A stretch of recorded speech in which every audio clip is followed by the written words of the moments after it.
People of St. Martin, I hereby address you as Prime Minister and Chair of the EOC in this official update concerning the COVID-19 preparedness, prevention, mitigation, and response of the government of St. Martin. Our priority remains educating the population and ensuring protection and awareness of our frontliners who are in constant contact with the public. COVID-19 is a global health crisis, which is affecting countries around the world. As such, St. Martin, although having no probable or confirmed cases as of today, March 6, 2020, is continuously assessing and addressing our levels of preparedness in order to be able to contain the spread should a case be identified on St. Martin. The EOC meetings which have taken place this week were held on Wednesday, March 4th, and today, Friday, March 6th, 2020.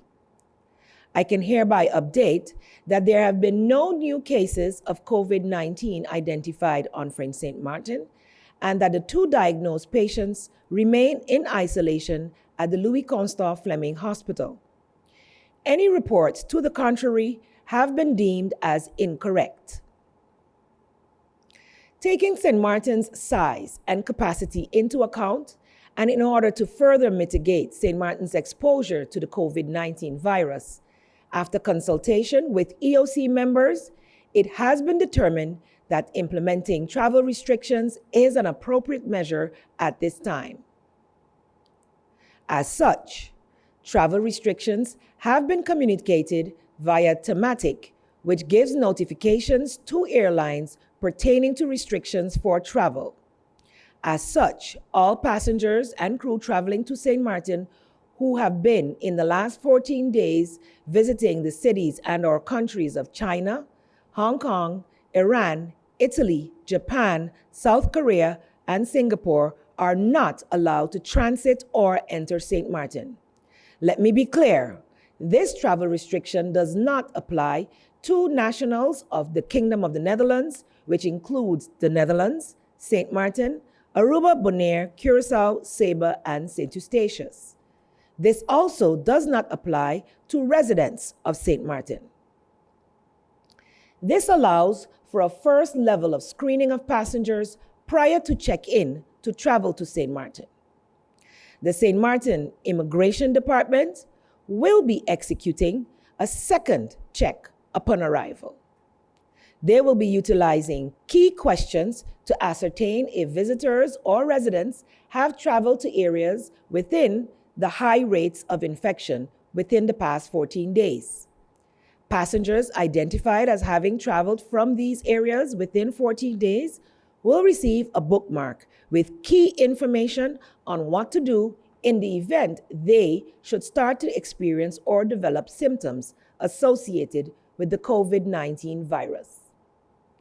Established protocols as related to cruise travel will also continue to be strictly enforced in order to safeguard safety and security of our residents, as well as maintain our good reputation as a safe and viable destination for our visitors, which is serious about the prevention, mitigation, and response to the COVID virus. These measures are deemed necessary even as we work to increase our capacity to effectively deal with the challenges which would arise should cases be identified. In addressing our capacity, due to limited capacity at St. Martin Medical Center, more options for quarantine and isolation spaces have been identified in order to increase said capacity to be able to provide good medical services in a safe and controlled environment in advance of a potential outbreak. Through the Department of BOC, under the Ministry of General Affairs, international assistance in the form of technical support for our health officials is being arranged through PAHO, UNDAC, as well as our colleagues in the Kingdom. Other streams are also coming on board. Our cooperation with French St. Martin is also ongoing, and we have committed to meet once per week to update and cement any new agreements necessary to collectively mitigate the spread of this virus on our lovely island. To update on our Department of CPS. Trainings have continued during this week at Princess Juliana International Airport. Heineken Regatta volunteers and workers, school boards, and an information session will be planned for parents in the coming weeks. The Red Cross will also be providing training sessions on proper hygiene and hand washing techniques at our schools in the next week. The Heineken Regatta has been inspected and is adhering to protocols established and laid down by the Health Department. Controls will continue for the duration of the festival and will be evaluated thereafter. As Prime Minister, I would like to encourage our citizens and visitors to remain calm, stay informed, and be prepared as countries all around the world are currently either affected or expect to be within the near future. St. Martin is no exception, and as such, we must continue to be prepared and take all necessary measures to be ready to deal with the COVID-19 virus. The Collective Prevention Services, CPS, hereby reminds the general population that we should step up our hand washing, cough, and sneeze etiquettes in order to prevent the spreading of COVID-19. The general public, as well as our visitors, are encouraged to follow regular updates via recognized and credible news sources. Public announcements will continue on all radio stations.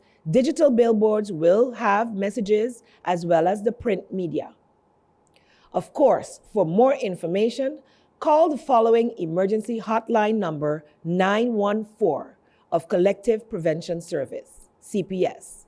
Follow our government radio station 107.9 FM for official information, statements, and news updates, or visit the government website at www.stmartingov.org/coronavirus and our Facebook page, Government of St. Martin. As Prime Minister of St. Martin, I wish to encourage all of us to remain steadfast in preparing for what is to come, just as we prepare for hurricane seasons every year. Knowledge is power. Stay informed and prepared. Ensure you have a disaster preparedness kit which can sustain your family for at least 14 days. We are a strong, resilient, and faithful people and trust that this too shall pass. God bless St. Martin and her people, and God protect her shores.